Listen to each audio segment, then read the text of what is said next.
probinsya ng Iloilo may isla na nababalot ng likas na ganda at hiwaga. Ito ang Isla Gigantes Sur. Pero ang katahimikan ng isla, binasag kamakailan ng mga putok ng baril. Kumitil ito sa buhay ng mag-asawang pareho ng senior citizens. Tawa nyo, ginimo nyo, mga mo. Apat na putok po. Sang nakahiga na po si nanay at saka si tatay, hindi po ako makagalaw kasi nashock po ako. At ang itinuturong dahilan kung bakit pinatay ang babaeng matanda, di umano. Isa itong mangkukulam. Dahil na suspect is meron siyang malapit na kaibigan na namatay because of ulam. Yun yung naging itipo niya. Ang gasulod sa ila nga isip, amo lang nagapon ang hiwit. Wala kami kamalo nga may pagdungot pagalo sila sa amon. Gaano katotoong ang pinatay?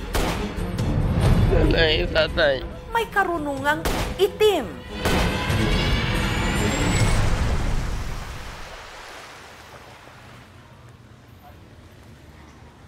Tahimik ang paligid. Ang mga residente, mailap sa mga dayo.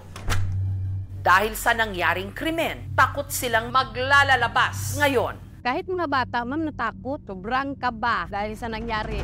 Sa bahay na ito sa Barangay Lantangan, nakaburo lang pinaslang ng mag-asawa, sina Jesus at ang manggagamot na pinagbibintangang mangkukulam, si Violeta. Umaga nitong October 16, nakausap pa raw ni Annaliza ang kanyang ama't ina. Unang ambaya sa akon nang ding, may paguram balong imong mga auto niya, baligyan na lang nila ang balay. Nga ka, hindi na kami di mag-star. Nagamban ining nanay ko nga daw ginakunul ba? Anong ko aping dia? Nga daw kaluyas ang lawas ko. Sino yan? Pasok! Alvineta, meron pong meeting sa barangay ng mga senior citizen. Pinapatawag po kayo. O sige. Sina Jesus at Violeta umalis ng bahay para dumalo sa isang pulong sa barangay. Pero pagdating daw ng mag-asawa sa venue, saan yung meeting dito? Wala namang tao ah! Kaya umuwi na lang ang dalawa kung saan nakasalubong pa nila ang anak nilang si Rex. Nagbili po ako ng lansang. Sukatan na kami ni tatay ka ni nanay sa malapit sa tulay. Ikinagulat ni Rex ang mga sumunod na nangyari.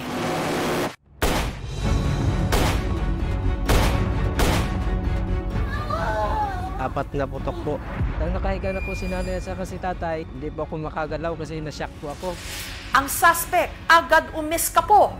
Ang pinsan ni Rex na si Alfie, hinabol pa ang salarin. Bago po ako nakarating doon sa baybayin, may kagawad. Tapos sinabihan ko po sila, kagawad, kung pwede, lahat ng barangay tawagan nyo na mayroong tao na nakabaril, nakasakay po ng pambot na kulay green. Si Annaliza na nasa trabaho nung mga oras na yon, nabalitaan ang pagpatay sa kanyang mga magulang. Yan, nagibi ko. Direkta ko lagan. Daw mabuang ko, ma'am. Namangkot ako sa pakaisa ko nga wala gin matabang. Sina Violeta at Jesus, dead on the spot. Samantala, si Alfie tuloy sa pagtugis sa tumakas na suspect.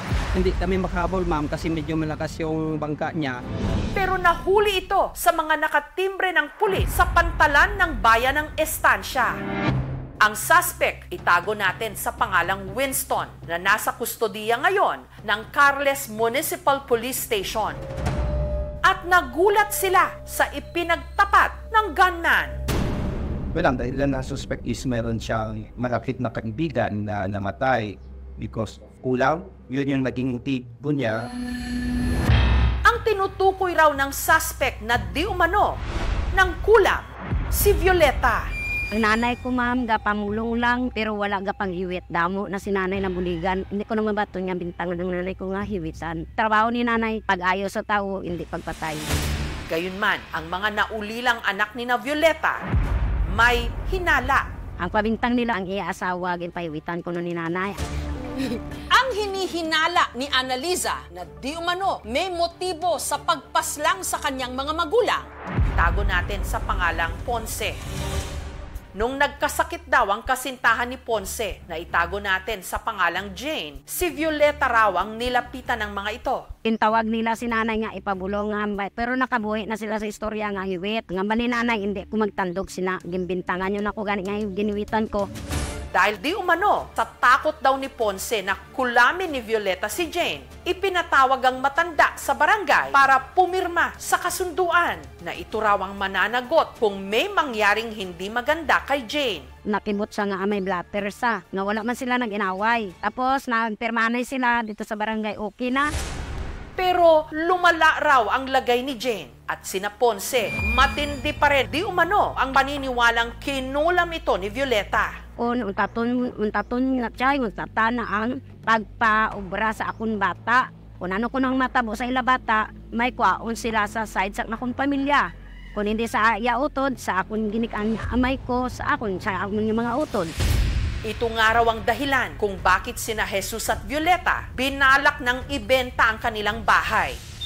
Hanggang nabalitaan na lang nila na ang kasintahan ni Ponce na si Jane namatay. Nagambal ini si andam-andam kamo, kay natabo na, napatay na ang asawa ni panago na lang kamo, nga amo na ngambal. Sa kabila nito, nalaman nilang ang ikinamatay talaga ni Jane, cancer. Kaya siyempre nabalaan na namon ang ilang result. Nagkalma-kalma kami, nagpasalamat kami sila nga nabalaan nila. Tahabi namon okay na, wala kami kabalo nga pagdungot pa sila. Ang gasulod sa ilang nga isip, amo lang nagapon ang ulam. Baton kung gakalunusan kami, gakagutuman kami, pero hindi namon mabaton nga kami gapamatay tao. Dapat yung sensya o yung modern medicine yung dapat paniwalaan natin at hindi yung pagkakaalam natin sa kulam. Sa pananaw ng mga doktor, wala pa talagang basihan ang mga kulam na scientific. Kung tayo po ay may nararamdaman, sumangguni po tayo sa doktor para ma-diagnose at malaman kung ano po ang ating sakit. Tawan yung ginimo nyo, mga mo. Ang di umano pumatay sa kanilang mga magulang, matagal na raw nilang nakikitang umaali-aligid sa kanilang barangay. September 15, nakita ko inang lalaki. O, nakasugata ko na sa may dalan. Inaang lalaki inang nagpatay sa ako nanay kag tatay. Dira inagapuli sa kay. Kami mismo nakabalo nga dira kay Star sa ila. Tapos mga 2 na kabulan na dasa. Pero ang kapatid ni Violeta na si Roberto, naniniwalang may mas malalim na dahilan kung bakit pinatay sina Violeta. Ito'y dahil sa alitan di umano sa lupa. Inaangko nila ng aming lupa, nahila kuno. Hindi man kami magsugot kay nga kuno nila. Kay kami may dokumento kami nga insakto. Sa legal kami mo. Kay sila, wala sila sa mga dokumento. Ang kuno nila nga ila. Tapos nagambal sila nga pamatyon kami. Tapos ang ibang nabilin papalayason. Kapangamuyo kami sa Ginoo, nga tagaan ng hustisya nga mon iloy kag amay. Nga mabalaan lang namon kung sino ang nagsugo. Nakausap din ng aming team ang hinihinalang di umano may motibo sa krimen na si Ponce. Pero tumanggi siyang magpa-interview. Gayunman, mariin niyang itinatanggi lahat ng mga ipinaparatang sa kanya. Sir, pumapayag po ba kayo magpa-interview, sir? Ang nakakulong namang suspect na si Winston, hindi rin nagpa-interview. Ma'am, hindi po ako papayag, ma'am. Ayon sa kanyang abogado, magbibigay lang sila ng pahayag kapag may hatol na sa kaso. Samantala, patuloy ngayon ang investigasyon ng pulis sa nangyaring krimen. Wala po siyang sinabing mastermind. Wala naman po. Isang tao na nag-convince na gumawa ang isang tao ng krimen. Kahit hindi siya yung pumatay na akto doon sa mga subject natin, yung kaparusahan ay pareho doon sa mga tao na pumatay talaga ng diretso. Kung ito'y mapapatunayan ng murder, yung penalty nito ay reclusion perpetua o 20 years hanggang 40 years sa pagkakabilanggo. Hanggat di ka napapatunayan ng korte with finality, bibigyan ng presumption of innocence yung isang tao. Di natatapos ang investigation, marami pa kaming ginagawa dyan. Ang mga otoridad nangakong tututukan ng seguridad at kaligtasan ng naulilang pamilya ni Violeta. Kaagad-agad nag-coordinate po kami kay PNP. Nag-deploy po tayo ng 5 doon na personnel natin. Coordinate din tayo sa maritime. So, kasama po natin sila doon sa isla.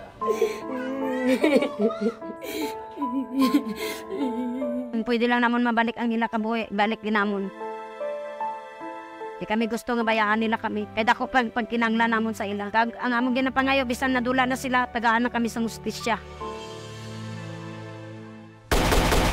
Tawan yung ginimo nyo, mga mo. Marami ang namamatay sa maling akala. Marami rin ang napapatay. Sana umiral ang kapangyarihan ng batas at ang katarungan.